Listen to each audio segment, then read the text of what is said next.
Good day, everyone.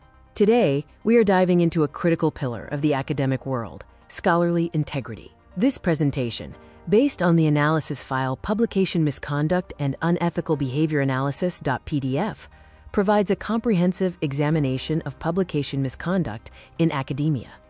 Over the next few minutes, we will explore its core implications, its underlying causes, and the concrete, systemic solutions required to safeguard scientific progress. Let's begin. Before looking at specific cases, we must clearly define our subject. Publication misconduct isn't just about making a mistake or encountering a flawed methodology. It encompasses deliberate, unethical practices in research and publishing that fundamentally damage scholarly integrity. When integrity is compromised, the entire global ecosystem of shared knowledge suffers. Ethical violations generally fall into 6 major categories. First is plagiarism, copying someone else's work or ideas without proper credit. Second and third are fabrication and falsification. Fabrication is inventing data entirely out of thin air, while falsification is manipulating actual research processes or altering data to misrepresent findings. Then we have duplicate and redundant publication, which involve publishing the same or highly similar studies across multiple journals without disclosure, cluttering the academic literature. Finally, unethical authorship includes adding individuals as authors who didn't contribute, compromising accountability. The fallout from these violations is severe and far-reaching. Most critically, it causes an erosion of trust, breeding skepticism among both the public and fellow researchers. It inflicts long-lasting damage to reputation for the authors, their home institutions, and the publishing journals. Beyond reputation, there are harsh legal repercussions, including lawsuits and the loss of vital funding. Ultimately, misconduct results in wasted resources, diverting time and money into validating fake data, which stifles innovation and holds back genuine scientific breakthroughs. To understand the real-world gravity of this issue, let's look at 4 landmark historical cases. In 1998, Andrew Wakefield published a completely fraudulent study, falsely linking vaccines to autism, sparking public fear and health crises that we are still fighting today. In 2011, psychologist Diederik Stoppel was caught falsifying data in over 50 published papers, severely undermining trust in psychological research methods. More recently, in 2016, Paolo Macchiarini published misleading results regarding synthetic trachea implants, directly endangering patient safety. And in 2014, Haruko Obokata's fabricated stem cell research led to high-profile retractions and a massive loss of institutional credibility. How do we fight this? Preventing misconduct requires a proactive approach centered on 5 key pillars. First, we must prioritize education and training so researchers understand ethical standards from day one. Second, we need transparent processes with explicit guidelines for data reporting and authorship.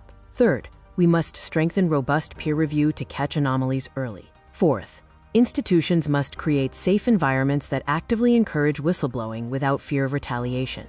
And fifth, we must leverage modern technology, such as advanced plagiarism and data verification software. Journals and publishers act as the frontline gatekeepers of academic truth. To maintain publication ethics, they must establish clear, explicit submission policies. They need firm, transparent retraction protocols to swiftly remove compromised studies from the literature while maintaining public trust. Continuous editorial oversight and strict monitoring are mandatory. Furthermore, journals must collaborate closely with research institutions to investigate claims and run active awareness campaigns, such as ethical workshops for reviewers and authors. Researchers do not have to navigate these complexities in a vacuum. Standard frameworks exist across fields. The Committee on Publication Ethics, or COPE, provides foundational resources and toolkits for editors dealing with misconduct. In medicine, the International Committee of Medical Journal Editors, ICMJE, sets the gold standard recommendations for ethical conduct and trial reporting.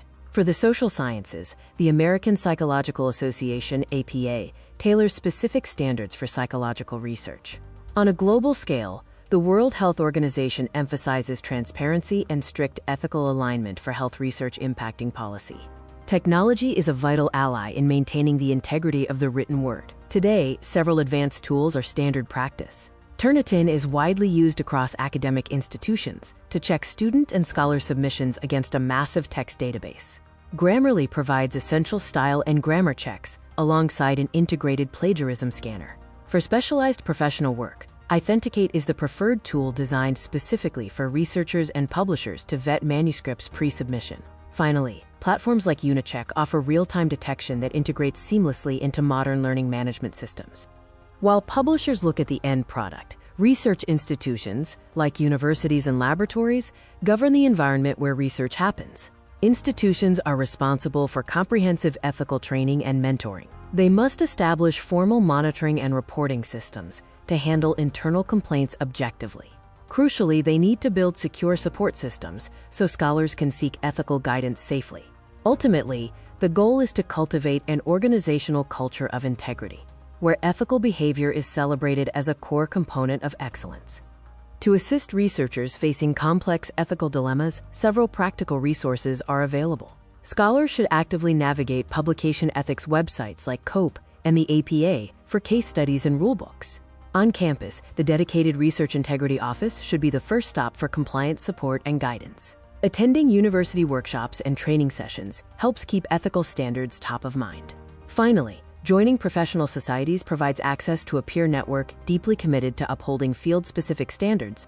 As we conclude, let's synthesize the core takeaways from our analysis. Publication misconduct fundamentally threatens the foundation of scientific progress. Combating it requires us to deeply understand its various forms, from authorship disputes to data manipulation.